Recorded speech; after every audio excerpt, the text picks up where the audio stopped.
Training in the sense business trainings. അപ്പം total ഒരു mentorship ആണ് സാർ ഉദ്ദേശിക്കുന്നത്. അത് അതിനകത്ത് ബിസിനസ്സുകാരും പെടുമെന്ന് മാത്രം അല്ലേ?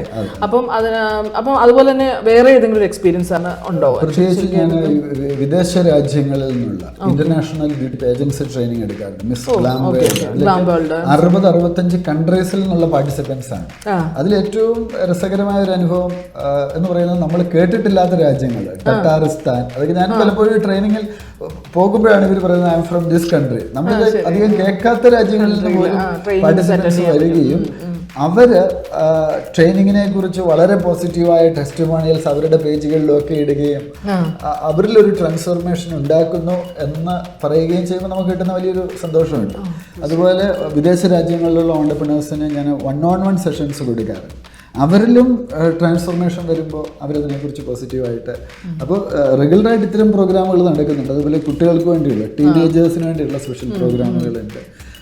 അതുപോലെ മൈൻഡിൻ്റെ ഒരു പവർ തിരിച്ചറിഞ്ഞൊരു ട്രാൻസ്ഫോർമേഷനിലേക്ക് എത്തിക്കാനുള്ള പ്രോഗ്രാമുകളുണ്ട്. വെന്യൂ പ്രോഗ്രാംസ് പ്ലസ് നമ്മുടെ ലോങ് ടൈം. ഇനിയിപ്പോൾ ഒരു പ്ലാൻ ചെയ്യുന്ന ട്രെയിൻ ദ ട്രെയിനർ വർക്ക്ഷോപ്സ് നമ്മൾ പ്ലാൻ ചെയ്യുന്നു. ഇപ്പോൾ ട്രെയിനിങ്ങിൽ ഓൾമോസ്റ്റ് 20 years പ്ലസ് ആയി. അപ്പോൾ നമ്മുടെ ഒരു അനുഭവ സമ്പത്ത് വെച്ചൊരു നല്ല ട്രെയിനേഴ്സിനെ വാർത്തെടുക്കുക. അപ്പോൾ ആ ഒരു പ്രോഗ്രാം ലോഞ്ച് ചെയ്യുക.